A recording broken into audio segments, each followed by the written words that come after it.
আসসালামু আলাইকুম। আপনারা এরই মধ্যে জানেন যে লন্ডনে জনাব তারেক রহমান এবং জনাব ডক্টর মোহাম্মদ ইউনূস তাদের মধ্যে একটি বৈঠক হয়েছে এবং সেই বৈঠকের বেশ কিছু কথাবার্তাও মিশ্রিত সত্য মিথ্যার সংমিশ্রণে বিভিন্ন খবরও আপনারা জেনেছেন।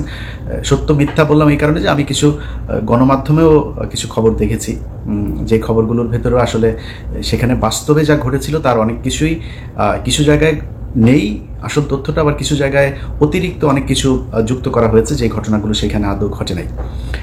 আপনাদেরকে আগেই আমার ঠিক আগের ভিডিওটাতে আপনাদের জানানো হয়েছিল যে ডক্টর মোহাম্মদ ইউনূস এবং তারেক রহমানের যেই বৈঠকটি, এই বৈঠকটিতে আসলে অনেকেই ক্রেডিট নেবার চেষ্টা করেছেন ওনার মাধ্যমে। আসলে ডক্টর মোহাম্মদ ইউনূসের বৈঠকটা ডক্টর মোহাম্মদ ইউনূস নিজে চেয়েছেন এবং তারেক রহমানকে সেই প্রপোজাল দেওয়া হয়েছে।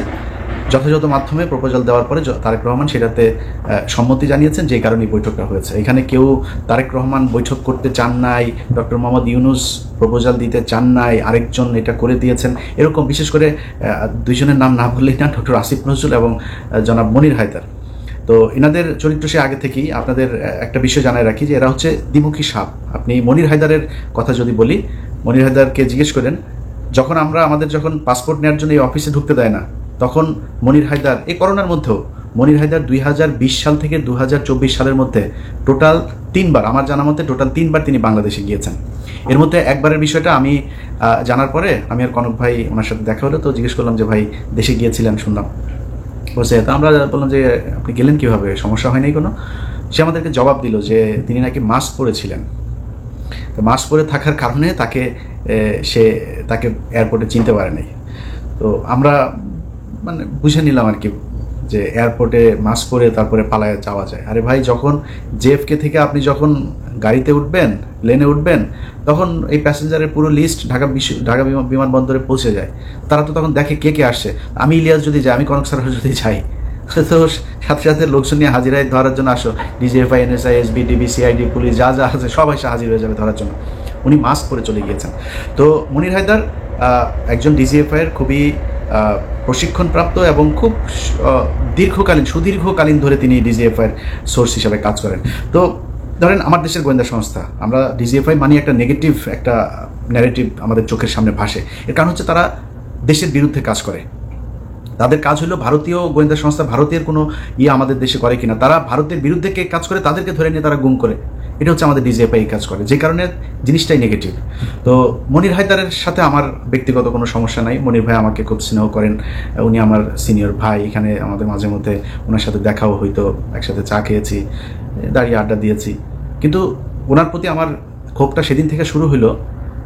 এখানকার কর্নেল যে মুস্তাফিজ সাহেব আছেন, উনি একদিন এক ভিডিওতে বিষয়টা বললেন যে মনির হায়দার আমাকে এবং কনক সারোয়ার দুইজনকে সরকারের বিরুদ্ধে যেন আমরা কথা না বলি, অর্থাৎ আওয়ামী লীগ সরকারের সময়, এই জন্য ওনাকে দায়িত্ব দিয়েছে ডিজিএফআই। তো উনি এসে আমাদেরকে এই কথাগুলো বলেছিলেন যে খামাকা সরকারের সাথে কি দরকার করার, হ্যাঁ, নানানভাবে একটু এই ধরনের একটু গুছায় এদিক ওদিক করে।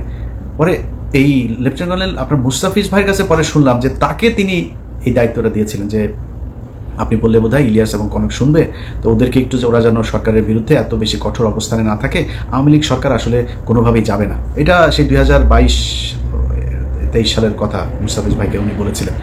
এটার পরে আসলে মনির ভাইয়ের প্রতি শ্রদ্ধা ভালোবাসা কোনো কিছুই থাকার বিষয় নেই। মনির ভাই এমনিতে উনি ওনার একদম ক্যারিয়ারের শুরু থেকেই উনি একজন দুর্নীতিগ্রস্ত একজন সাংবাদিক। ওনার এগুলি নিয়ে কথা বলতে চাই না, কিন্তু এখন যেহেতু এই অবস্থা সেই কারণে বললাম। ওনারা একটা ক্রেডিট নেওয়ার চেষ্টা করছেন, আবার ফের বিএনপির ভেতরে যে তারেক রহমান আমি তো আপনার জন্য অনেক কিছু করছি, সেই এরকম বুঝায় এদের সাথে একটা খাতির জমানোর চেষ্টা করছেন।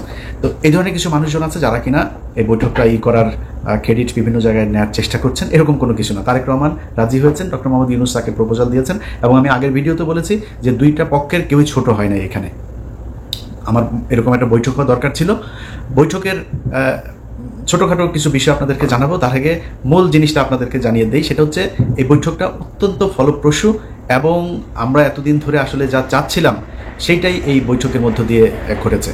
এর মধ্যে একটা জিনিস হয়েছে সেটা হচ্ছে যে নির্বাচনের যে তারিখ ডক্টর মোহাম্মদ ইউনূস গেল কয়েকদিন আগে বলেছিলেন যে এপ্রিলে নির্বাচন হবে, সেই জায়গা থেকে সরকার সরে এসেছেন এবং যেটা হয়েছেন সেটা হচ্ছে ফেব্রুয়ারির, আমি যদি নাকি একদম ডেট বলতে বলেন তাহলে ফেব্রুয়ারির 12 তারিখে আমাদের পরবর্তী নির্বাচন হবে।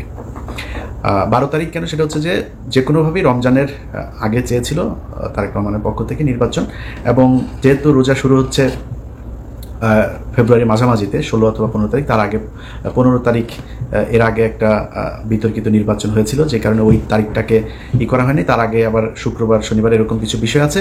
তো 12 তারিখ সম্ভাব্য তারিখ এখন পর্যন্ত আমার কাছে থাকা যে তথ্য সেটা। তো এই বৈঠকের এটা হচ্ছে মূল যে জিনিস। তো এইটার পরে যে কেউ যে কাউকে জোর করে বলেছে যে, বা ডক্টর ইউনূস বলেছে না আমরা ফেব্রুয়ারিতে করবো না, মার্চে নিয়ে যাব, এরকম কোনো কিছু হয়নি। ওনারা এটা বলেছেন, উনি বলেছেন ঠিক আছে কোনো সমস্যা নেই, নির্বাচন এইভাবেই হবে। এখন এত ফলপ্রসূ একটা কেন হইল, এটার কিন্তু কিছু কারণ আছে। এই বৈঠক করানোতে কারোর ক্রেডিট না থাকলেও বৈঠকটা যে ভালোভাবে হয়েছে এটার কিছু ক্রেডিট কিছু মানুষের আছে। সেটা হচ্ছে কিছু মানুষকে এই বৈঠকে না রাখাটাই হচ্ছে সেই ক্রেডিট। এখানে যদি সালাউদ্দিন থাকতো তাহলে প্রথমেই মনে করেন যে ডক্টর ইউনূসের সাথে তারেক রহমানের গ্যাঞ্জাম বাঁধানোর জন্য যত কোশ্চেন সেটা সে করতো। এখানে যদি আমির খসরু মাহমুদ চৌধুরী থাকতো, এখানেও একটা গ্যাঞ্জাম বাঁধাইতো।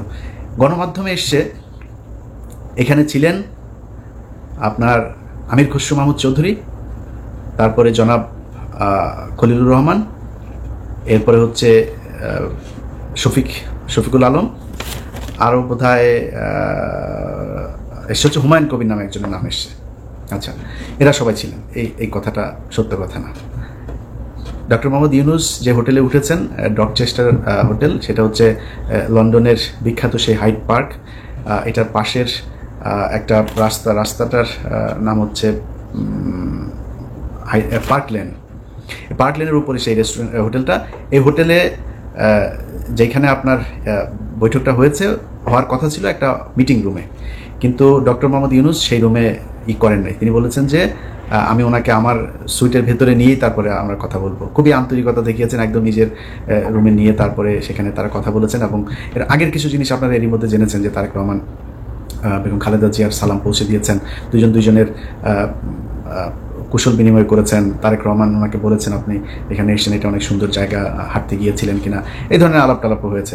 এরপরে ওইখানে যেই সুটটাতে বসে আপনার বৈঠকটা হয়, সেখানে প্রথমে এই যে 4 জনের নাম বললাম আমি, শফিকুল আলম, খলিলুর রহমান, আমির খসরু মাহমুদ চৌধুরী এবং হুমায়ুন কবির, ওনারা ছিলেন ওইটাতে। এটা সত্যি কথা, ওনারা ছিলেন। এবং ওনাদেরকে ঠিক 10 থেকে 15 মিনিটের মাথায় ওনাদেরকে চলে যেতে বলা হয়, এবং ওনারা চলে যাওয়ার পরে 1 ঘন্টা 15 মিনিট জনাব তারেক রহমান এবং ডক্টর ইউনূস একটা বৈঠক করেছেন। সেখানে কেউ ছিল না, একজন মানুষও ছিল না। এটা যেসব গণমাধ্যমে বলার চেষ্টা করা হচ্ছে, এটা কিছু কারণ আছে বলার। ধরেন আমির খসরু মাহমুদ চৌধুরী এখন মানে বোঝানোর চেষ্টা করবেন যে তাকে তারেক রহমান পাশে নিয়ে বসে তারপর ইউনূসের সাথে বৈঠক করেছেন, এটা একটা ব্যাপার।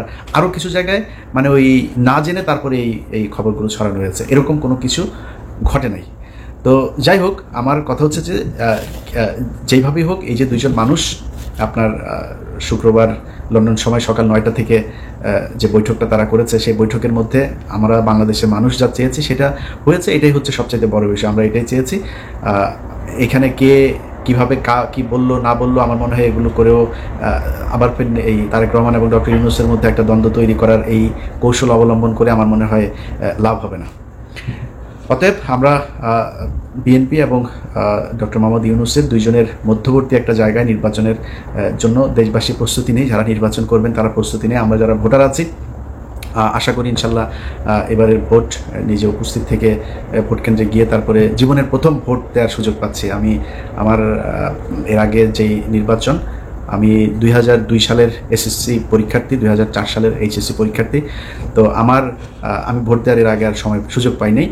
একটা ভোট পেয়েছিলাম, 111 সরকারের সময় ভোটটা পেয়েছিলাম। তো ওইবার আমি ভোট দিতে যাই নাই।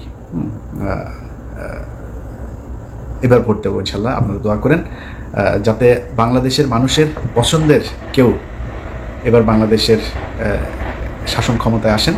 এবং এতদিন ধরে এই যে নির্বাচন এবং সংস্কার নিয়ে যে ধরনের চলছিল, আমার মনে হয় ফেব্রুয়ারি এটা খুব কম সময় না। এদিকে 6 মাস, ওইদিকে প্রায় 2 মাস, 8 মাস থেকে যদি আপনি তফসিল ঘোষণার ওই 3 মাস বাদও দেন, তারপরেও ধরেন আমাদের এদিকে 5 মাস অনেক সময়, অনেক কিছু করা যায়। এদিকে 10 মাস অলরেডি তাদের অনেক কাজ করাও আছে। সো এই যে 10 মাস আর 5 মাস 15 মাসের মধ্যে যে কাজগুলো প্রয়োজন, এবং আমি এখনও আমার আমার আমার আমার খুবই এটা মানে চাওয়া থাকবে বর্তমান সরকারের কাছে, যে নির্বাচনটা কিভাবে হবে, 5 বছর পর পরের সরকার কিভাবে আবার ক্ষমতা হস্তান্তর করবে, কাদের কাছে করবে, সেটা কি দলীয় সরকার থাকবে নাকি আগের মতো তত্ত্বাবধায়ক সরকার আসবে, তত্ত্বাবধায়ক বা এরকম আলাদা কোনো সরকার ব্যবস্থা হইলে সেটা কি ব্যবস্থা হবে, এরকম একটা একদম সুনির্দিষ্ট সবার সম্মতিতে সবার ঐক্যমত্যের ভিত্তিতে একটা নিয়ম যেন করে নিয়ে যায়। আমি ওই অনেক মানুষই নির্বাচনের কথা বললো গালাগালি করে, আবার সংস্কারের কথা বললো কিছু মানুষ গালাগালি করে, ভাই আমি মাঝামাঝি আছি। আমি চাই একটা সংস্কার হোক এই জায়গায়, তবে নির্বাচনটা ফেব্রুয়ারিতে হোক সেটাও আমি চাই। অতএব এই দুইটা মিলিয়ে একটা ভালো পরিস্থিতি তৈরি হবে, বাংলাদেশের ইতিহাসের সবচাইতে সুন্দর গ্রহণযোগ্য একটা নির্বাচন হবে, এবং বাংলাদেশের ইতিহাসের সবচাইতে সুন্দর একটা রাষ্ট্র পরিচালনার জন্য সুন্দর একজন মানুষকে আমরা এবার এই 2026 সালের নির্বাচনে পাবো, এটাই বিশ্বাস করি, ভরসা রাখি। আল্লাহ যেন আমাদের সবার এই ইচ্ছা পূরণ করেন। ভালো থাকবেন। আল্লাহ।